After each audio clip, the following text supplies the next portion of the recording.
Hello and welcome to IR Thinker, where international affairs are discussed. I'm Martin Zupko.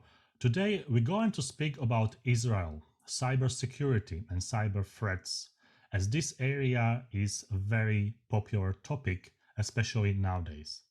Today, my guest is Professor Chuck Freilich. Hello, Chuck. Hello, Martin. Good to be with you. Chuck Freilich was a Deputy National Security Advisor in Israel and a long-time senior fellow at the Harvard's Kennedy School of Government. He now teaches political science at New York University, Columbia, and Tel Aviv universities. Professor Freilich is author of 3 books. The first one is Zion's Dilemmas, How Israel Makes National Security Policy. The second one is Israel National Security, a New Strategy for an Era of Change. And the latest one, and one of my favorite, is Israel and the Cyber Threat, How the Startup Nation Became a Global Cyber Power. Professor Freilich was a senior analyst at the Israeli Ministry of Defense, policy advisor to a cabinet minister, and a delegate at the Israeli mission to the United Nations. He has appeared as a commentator for ABC, NBC, CNN, NPR, Al Jazeera, and various US, Israeli, and foreign radio and TV stations. He has been quoted in the New York Times, Washington Post, and other media and published numerous articles basically about the Middle Eastern issues. He is also a senior fellow at the Institute for National Security Studies in Tel Aviv and the Miriam Institute, where he runs a successful podcast, which I fully recommend. I divided this interview into several sections, so we're going to start about first one, which is how to understand the cybersecurity and cyber threat landscape in Israel nowadays. So how would you characterize this, Chuck? Well, it's a threat-fraught landscape. Israel is one of the countries that is under more cyber attacks than most others. And there are a number of primary actors involved in this. First and foremost, Iran and its Hezbollah proxy, Hamas, and a little bit the Palestinian Islamic Jihad. And then there are global actors involved, whether it's Russia, China, various hacktivist groups around the world, and individuals, but it's predominantly Iran, Hezbollah, Hamas, in that order. And when we think about Israel and cybersecurity evolution in the last 10 years, how would you describe, what's changing? What is accelerating? What is a bit stable? How are the issues? Well, I think what's happened is there's been a tremendous change in the last decade. Iran really only started developing its cyber capabilities around 2010. That was in response to 2 primary developments. One was the mass demonstrations in Iran the year before in 2009 in response to the presidential elections that year, in which the regime threw the elections to their preferred candidate. And that led to these mass demonstrations, which were conducted and promoted through, prolonged through social media and the internet. And the regime was shocked by the success, and that was one reason that it then got involved, mostly for domestic security reasons. The other thing was the so-called Stuxnet attack in 2010, a cyber attack which was attributed both to the US and Israel as a joint operation, which attacked the Iranian nuclear program, the centrifuges at their Natanz facility, and caused it considerable damage. It set the program back by about a year. To this day, that's considered the bellwether cyber attack. That's what got them going. And so they started from a low place, but have improved very rapidly in this decade. Today, they are believed to be at the top of the second tier of cyber actors in the world. So that's one big change in Iran's capabilities, and together with them, Hezbollah and Hamas, because Hezbollah is basically saying the same thing as Iran, and there's been a fair amount of assistance from Iran to Hamas. We also see Israel being the victim of or the target of attacks from around the world from various actors. And there are lots of intelligence-related attacks, but one of the areas that Israel's particularly concerned about today, and so far has not been a major, certainly not a victim, maybe there have been attempts, but is information-related cyber attacks, information operations. That's certainly stepping up a great deal. Right. And can you tell us, for instance, an example of a major cyber attack on Israel, and what sort of implications did it have? How about I give you three quick examples? Okay. One is 2 years ago, there was an attack, an Iranian attack on Israel's water system, which was thwarted. And so no actual damage was caused. Had it not been caught, the attackers would have been able to release potentially lethal quantities of chlorine into the national water supply. Just for us viewers and students, do you mean drinking water, or do you mean something like a lake in Israel, or what exactly is the water attack? No, it's one closed system in Israel, but yes, drinking water for residential use, water for commercial uses. They attack various controllers that control the system, the flow of water, and sewage treatment plants. I see. Okay. So that was one attack. That's in the disruptive character domain. A second attack was against an Israeli insurance company, a private company, which just by chance, or maybe very much not by chance, happens to provide insurance to most of the defense, or to at least a large part of the defense establishment, particularly the intelligence agencies. And this company did not live up to its legal commitments in terms of information security. And the attackers dumped the names of a very large number of officials from the different agencies, the intelligence agencies, their names, their home addresses, their email addresses, their ID numbers, their car license plate numbers, their health records. This was a potential, their phone numbers. This was a potential intelligence bonanza for Israel's adversary. And the third attack is more in the information realm. A few years ago, there was a report that Israel's defense minister at the time, Mr. Yair, had threatened Pakistan that if they sent forces to fight ISIS in Syria, Israel would respond, destroy those forces using nuclear weapons. Now, unsurprisingly, the Pakistanis were very unhappy with this, and they responded with a nuclear threat of their own. And the Israeli Ministry of Defense was flabbergasted, and nobody wanted a nuclear escalation with Pakistan, and of course immediately issued a clarification that this was a total falsehood, complete fabrication, and the Pakistanis understood. But talk about dangerous games. And was Israel successful in identifying who was conducting those attacks? Like, are we speaking about state-sponsored, like hackers or some terrorist organization, or some criminals that were doing this for money, or just some hacktivists that they had ideology, so they were doing this, because of ideology? I think these were state-based attacks.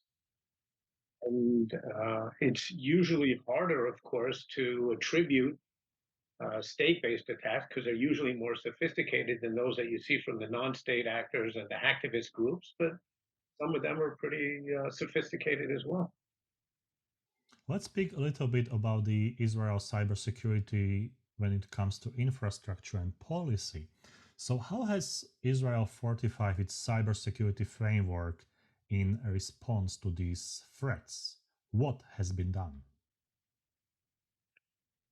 Well, the National Cyber Directorate is responsible for all national infrastructure, or what's defined as critical national infrastructure. So it's power plants, the electric system, it's the water system, it's the transportation systems, now today the health system. One exception to the critical infrastructure is that the Shin Bet continues to be responsible for the communication system. These organizations are, first of all, under particular regulation, particularly stringent regulation, as they have to live up to very high levels of cybersecurity. But they are also provided by unique defensive packages by the National Cyber Directorate or by the Shin Bet. There are a whole variety, numerically a far greater number of secondary organizations. They're not formally defined as critical national infrastructure, but they're also very important. They're also provided with a better package, better than what the average company gets. And I don't want to get into any details beyond that because we're getting into sensitive areas here, because obviously the critical infrastructure is the primary target. And we know that the water system was attacked. I mentioned that. The electric system is actually, there are hundreds of thousands of attacks every day. Most of them are easily deflected, but occasionally there are more sophisticated ones, and there have been a number of attacks against the communication system as well. When we speak about cybersecurity, our viewers and students, they watch movies, YouTube documentaries, and mostly they see IDF, some Mossad people, agents, and that sort of sector. But what is the role of private companies in helping Israel with the cyber security, cyber threats? Well, one of the fundamental tenets of Israel's cyber strategy, the civil cyber strategy, and I think this is true of other countries as well. Look, the cyber realm is immense. In the end, it's just about every one of us. Today, most of humanity is linked up to the cyber world. Most of us have home computers and we have cell phones, and each one of those devices makes our lives much easier and a more sophisticated world, but each one of them is a potential target. Now, no country's cyber defense organizations can defend every single citizen, and they can't even defend all of the organizations in the country. I'm using the term organization because it can be a commercial organization or a public one. There are, I don't know, in Israel there are probably tens of thousands of them, and in bigger countries far more. So that the basic idea is that except for the few critical national infrastructure organizations and a few others, what the National Cyber Directorate does is it provides, first of all, there are regulations, but it provides more general guidelines for what just the average organization should do. Actually, it says, well, if you perceive your vulnerability to be level A, then you should do X. And if you perceive it to be a lower level B, then you should do Y. And if you think it's low, then you can make do with doing Z. So they have guidelines for organizations, and they have more general guidelines for the average home or small business user. And so businesses, organizations have a critical role in the strategy, in the concept. Pretty much every public company today must have a cyber director in their board, and they must have a cyber official to manage cybersecurity day to day. In Europe or European Union, we were having those issues with, Chinese companies coming to provide, parts of elements of critical telecommunication systems. What's your stance on having, let's say, Chinese technology, maybe some Indian technology in Israel? Or does Israel have an official policy about this? China is a rising power. And pretty much everyone in the world wants to have as close a relationship as they can. It's hard not to want that kind of a relationship with China today, and increasingly with India as well. India is a close friend of Israel, so there's no problem there. Israel has had a very close commercial, an increasingly close commercial relationship with China for the last 20 years, not military. That was developing in the late 90s, early 2000s, and the US forced Israel to put an end to that.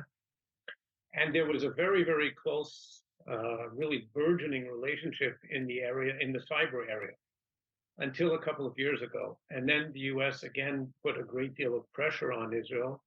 And it took a little bit of time, and then Israel started understanding that this wasn't a case of the US just pressing Israel for maybe American considerations, but that the US was actually right. There are all sorts of dangers involved. And so Israel has clamped down on its own in terms of where it allows China to invest it. China viewed Israel as basically I have to step back a second time. Israel, remarkably, it's a country of 9.5 million people, has been widely considered until recently let's say, the second greatest center of high tech in the world, and maybe China has now pushed us to the third place. When the U.S. clamped down on its cyber or its high tech, generally its high tech relations with China, the Chinese increasingly turned to Israel, they thought, as an alternative to the U.S. And then, as I was saying, Israel started becoming aware of the dangers on its own. The U.S. was pressing for it. And so Israel has cut back in recent years. There's still a pretty good relationship. Israel has also decided now, there's no official policy, but in effect, to keep China out of its 5G systems and various other ones. Various other areas. Let's talk a little bit about the international cooperation in cybersecurity issues. So, what is the official DNA of the Israeli cooperation with the world? Because we have like two camps. The first one is claiming that Israel is quite close country based on few arguments, and the second camp is claiming that Israel is very liberal, very open country which welcomes good solutions. So how this reflects into international cooperation in the cybersecurity area with the counterparts in the world?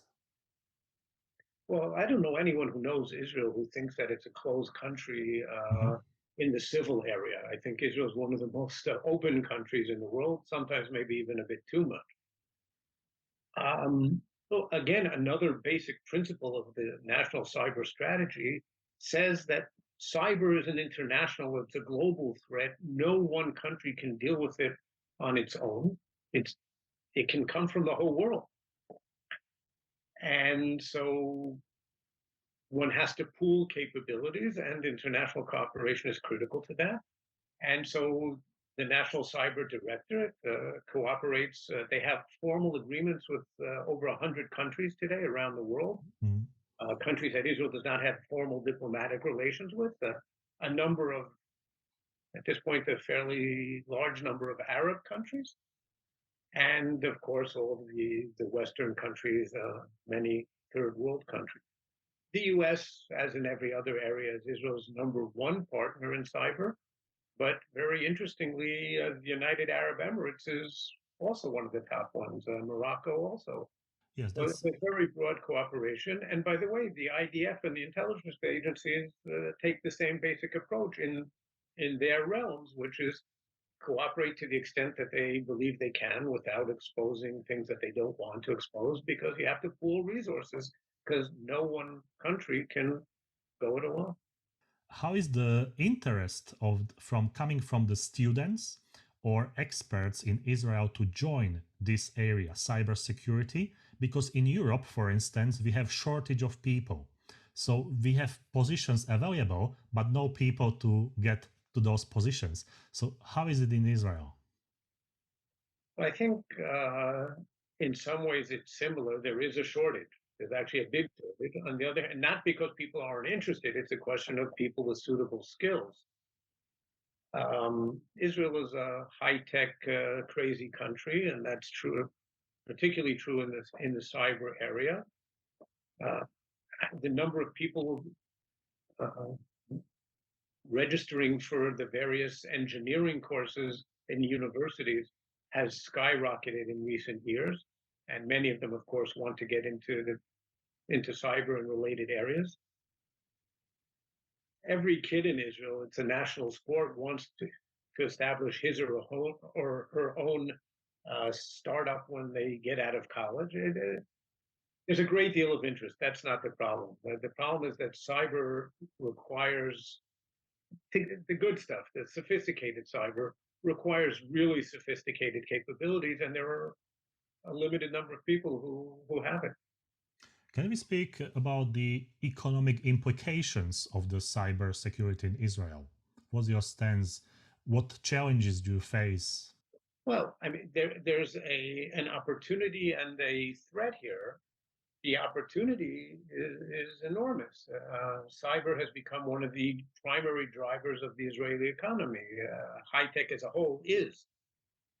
And the numbers are large by global standards. Israel is the number one or the number two focus of international investment in cybersecurity. At least it was until a few months ago. So there's that. There's also the danger, which is, like everyone, Israel is the subject of cyber crime, and it's the subject of commercially based state attacks. The motivation there isn't the commercial one, but they go through the commercial route. And in the last few years, we've seen dozens of successful attacks against Israeli companies. I mentioned the one about the insurance company before, because that was particularly sensitive because of what they leaked. There have been a couple of other sensitive ones like that. And then there have just been lots of them, especially ransomware in the last couple of years, where they've extorted significant ransoms. And companies, like in other countries, have preferred to pay and be done with it rather than stand up to it. Cyber threats are connected to geopolitics, so we can open this chapter. And I am interested in how the geopolitical shift impact that sort of cybersecurity in Israel, because we know about some initiatives, for instance, the Abraham Accords. You know, Israel is very active in diplomacy in the Middle East and also outside of the Middle East. So do you see any effects on or in this area of cybersecurity? Well, I would say, first of all, if we're talking the geopolitical situation, then one of the two things that first got Israel involved in cyber was the understanding that there was a major emerging threat in this area. And Israel was one of the first countries back in the 90s to recognize this. So there was a threat. And then there's been an opportunity. One of the things that led to the Abraham Accords was the fact that the UAE, Bahrain, Morocco, I think unofficially a number of other Arab countries, one of the reasons that brought them to normalize relations with Israel formally in the case of the previous three and others informally was that they wanted access to Israeli cyber and high-tech technology. And it came to be known in Israel as cyber diplomacy. It became a big source of influence. Unfortunately, that's been hurt a little bit in the last couple of years, but yeah, it's still an important thing. I said cyber cooperation agreements with more countries than Israel has diplomatic relations with. So cyber things have affected it. The ongoing conflict with Iran affects it. On the more positive side, it's a good source of cooperation, further cooperation with some of Israel's close allies, the US, the UK, other European countries. Can you elaborate a little bit on Iran capabilities? You know, because I know that Israel is very good in identifying, you know, threats, opportunities, as exactly as you said. You know, so for instance, when we take last, let's say, couple of years, Iran capabilities are going up are stable or are declining?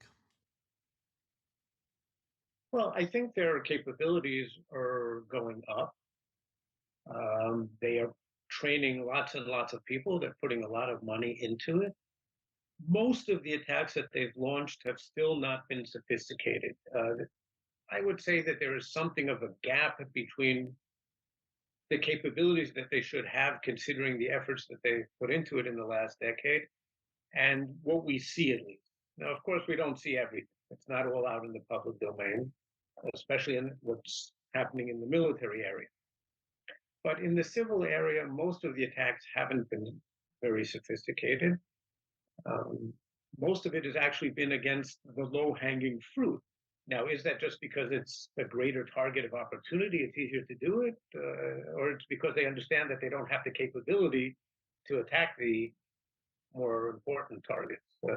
We don't know the answer to that. Maybe they're saving their more sophisticated capabilities for the right time, so to speak. Overall, I mean, they're way ahead of where they were a decade ago, but everybody else is improving also. So I'd say they've closed the gap somewhat, but not yet. Right. And what about China? Because in the Western Europe, United States, we always read about Chinese threats. Lately Microsoft had some issues with Chinese, algorithm and cloud systems. So is China also very active in attacking Israel, or you don't see that? There isn't a great deal of information about China in the public domain. So, I mean, if you look, for example, in the book, you'll find just a few examples of that's all we know of. When you mentioned the book, the second part of the interview is about your book, which I think it's very important to talk about. Because, for instance, last year I was teaching cybersecurity as a part of the counterterrorism module for my students. And I mentioned, basic things like Stuxnet and Unit 8200 and, Operation Orchard and stuff like that. And for many students, it was fascinating to read about those stories. And they asked me, what is the most comprehensive material about the Israeli cybersecurity / cyber threats, as defense? And I mentioned your name, but at that time the book wasn't published, but now it is published. So who or what inspired you to write this book? Because it's pretty comprehensive material. Two things.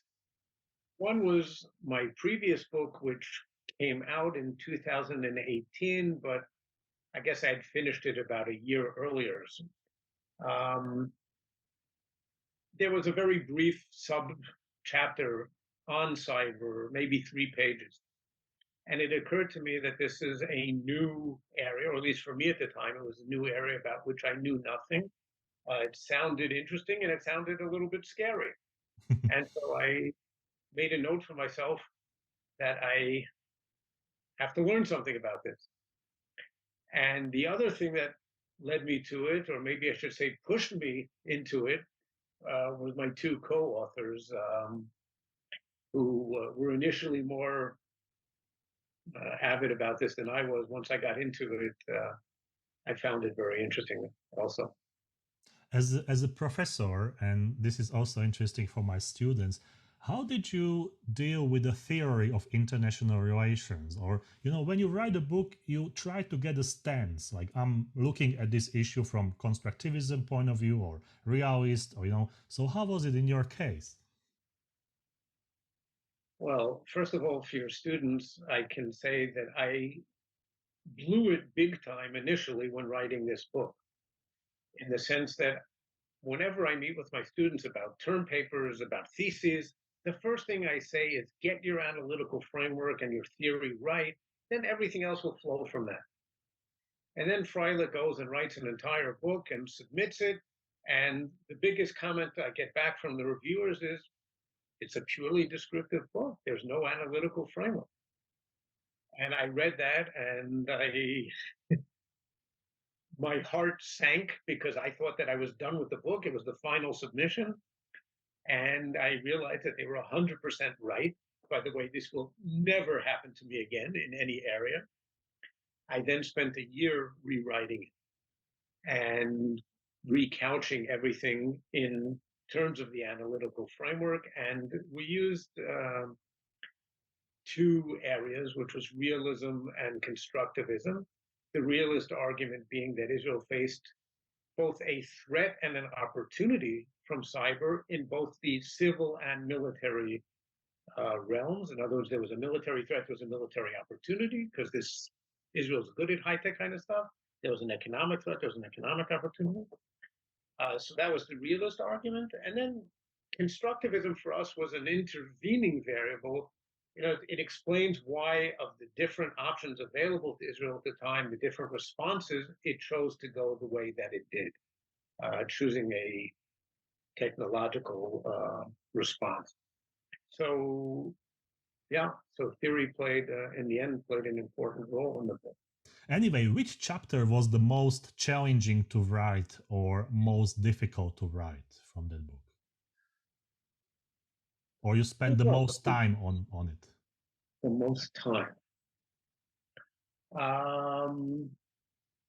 Well, just time-wise, it was the Iranian threat, because there was so much material to cull through and put it in some sort of logical order. So I think that in terms of time, that was it. Maybe the most, I don't know, there were a couple of really interesting ones. The military dimension was particularly interesting. The chapter that deals with really with Israel's cyber ecosystem and why cyber worked so much for Israel, that was particularly interesting. And of course, it felt particularly good because it's an area where I think the story is really remarkable. What is the academic freedom when you write books about such a sensitive topic in Israel? I know that you are a high-ranked professor and you were advisor, so you have some, inside information. But for instance, for people like me, who didn't serve in Israeli high-rank positions, how is that? Okay, in Israel, like in every democracy that I know of, if you're a former government official in the sensitive areas, you obviously have to submit the manuscript for a security clearance. This is my third book, of which two of the three were potentially sensitive for security reasons. Now, partly you have to know how to write things in a way that will not set off any alarms. For example, if you can find public confirmation of something that you want to say, then you can usually say it. If you can't say something which is based just on your own inside information. Now, by the way, in this case, in the cyber book, I've been out of government for 17 years now. So, and I had never worked on cyber when I was in the government. So even if I had actually known something from my service, it would have been irrelevant at this point anyway. But so that also probably played a little bit in my favor.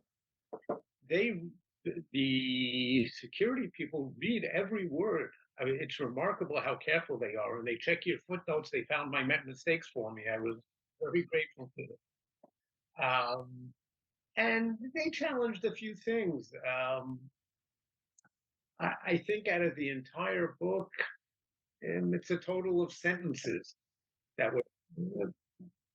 There was one paragraph that they asked me to rewrite, and then here and there a word. That was it. So I also, to be frank, I practiced a little bit of self-censorship because people, partly because of my own background, I interviewed over 30 former officials, mostly former, just a couple of serving. And some of them knew me, and if they didn't, they knew my background. I felt people spoke rather openly, so I was very careful with the information that they gave me. I think in the end, the impact of the security clearance process was infinitesimal. But look, that is a problem. When you're dealing with topics like this, not everything is out there, or very much is not out there in the public domain. that's a problem, isn't it? It's something that I think pretty much all IR researchers run into at some point and to some extent. If you want to write about these kinds of topics, then you have to know there are limitations to what you're going to be able to do and say. And I think it's art of writing to get those limitations right. So you basically reveal more than you promise at the beginning. So that's also very interesting. In your book, you speak about defensive and offensive cyber policies. This might be quite blurred. So can you please explain for our students and international audience what does it mean to have defensive and offensive cyber policy? Well, and like in other areas, you're defending, you're protecting yourself against cyber attack, and offenses attacking the other side. Um, Israel is considered to be particularly good in both areas in cyber. That's the difference here. Because I think it's quite important to stress, that cybersecurity doesn't mean only to repair the code or computers or infrastructure after, but have some, set of the solutions which might be deployed as a counter operations. So I think therefore I ask, about defense and offense policies, because I think it's quite important to, when someone is studying cybersecurity, to have that sort of balanced point of view between defense and offense. Also, there is the civil cyber strategy and the military cyber strategy. So could you shed some light on that in Israel? Okay, first of all, we don't know a great deal about the military strategy. There are various, let's say, brief statements over the years. Um, some senior officer said X and another one said Y. And you can put together lots of different little pieces and create something of a whole out of that. There was some mention, the IDF published a formal military strategy in 2015 and again in 2018. And they mentioned cyber there, not very extensively, but you can get a couple of ideas from there. And there have been lots of articles about it. So each one adds another sentence or so or more of value. And you try and put it, or in this case, into our general understanding of how Israel does things in the military realm. And we put together, I would say, a partial picture. They are the most complete one that there is today. In the civil area, Israel actually published a formal national civil cyber strategy. It's interesting, by the way, that this is one of the, not one of the, I think it's the only area. I'm talking about the civil defense strategy, but even civil cyber has strong defense or security related aspects to it. So it's the only defense area that I would say, semi-defense area, where Israel has published a formal national cyber strategy.